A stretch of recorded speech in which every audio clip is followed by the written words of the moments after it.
Hey guys, അപ്പോൾ ഇന്ന് ഞാൻ നിങ്ങൾ മുമ്പ് കാണിക്കാൻ വേണം മൈക്രോവേവിനെ പറ്റിയാണ്.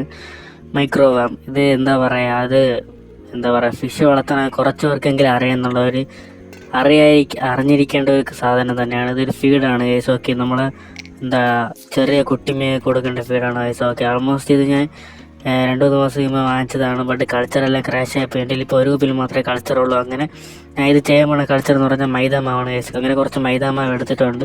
പിന്നെ 2 ബോട്ടിലാണ് ചെയ്യാനുള്ളത്. ഓക്കെ, എന്നിട്ട് കുറച്ച് ബെറോട്ടയ്ക്ക് ആക്കണ പോലെ ബെറോട്ടയ്ക്ക് മാവ് കുഴക്കണ പോലെ കുഴച്ചിട്ടുണ്ട്. ഓക്കെ, കുറച്ച് വെള്ളം കൂട്ടിയാണ് എടുത്തിട്ടുള്ളത്.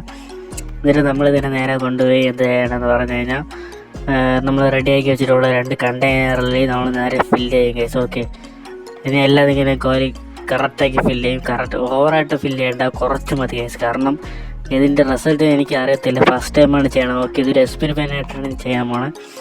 സോ ഇത് റിസൾട്ട് മാത്രം നോക്കിയിട്ട് ഇത് റിസൾട്ട് അടിപൊളിയായിട്ട് കിട്ടിക്കഴിഞ്ഞാൽ ഇനി പ്രൊഫഷണലി ഇതായിരിക്കും എൻ്റെ മെത്തേഡ്, മൈദാമാവായിരിക്കും. ഓക്കെ, ഞാനൊരു ബുക്കിൽ വായിച്ചിട്ടാണ് അത് അറിഞ്ഞത്, അതുകൊണ്ട് മാത്രമാണ് ചെയ്യണം. പിന്നെ നമ്മൾ ബാലൻസ് ചെയ്യുന്ന കൾച്ചർ ഇങ്ങനെ പതുക്കെ പൊക്കിയിട്ടുണ്ട്. ഓക്കെ, ഈ കൾച്ചറാണ് നമ്മളിതിൽ ആഡ് ചെയ്ത് കൊടുക്കാൻ പോണത്. നമ്മൾ അത്രയ്ക്കൊന്നും കൂടുതൽ ആഡ് ചെയ്യണില്ല, ഒരു ശകലം മാത്രമേ ആഡ് ചെയ്യണുള്ളൂ. ബിക്കോസ് എത്ര ആഡ് ചെയ്താലും കുറച്ച് ആഡ് ചെയ്താൽ മതി കേസ്, ഇതിന് കൾച്ചർ കയറിക്കോളും. ഇത്ര ദിവസം ബ്രെഡിലാണ് ചെയ്തുകൊണ്ടിരുന്നത് കേസ്. ഓക്കെ, ബ്രെഡിൽ ചെയ്യുന്ന വീഡിയോ നിങ്ങൾക്ക് വേണമെന്നുണ്ടെങ്കിൽ ഒന്ന് കമൻറ്റ് അടിച്ചാൽ മതി, അത് നമ്മൾ അപ്ലോഡ് ചെയ്യാം.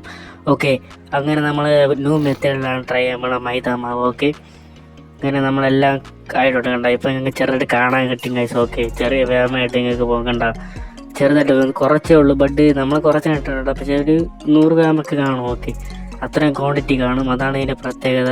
മീനുകൾക്ക് പക്ക, അതായത് നമ്മൾ മൊയിന് കൊടുക്കുന്നതിന് മുമ്പ് ഒരു സ്റ്റേജിൽ ഗൈസ്, ആ സ്റ്റേജിൽ കൊടുക്കേണ്ടതാണ്. അപ്പോൾ എല്ലാവർക്കും ബൈ ഗൈസ്. ഓക്കെ.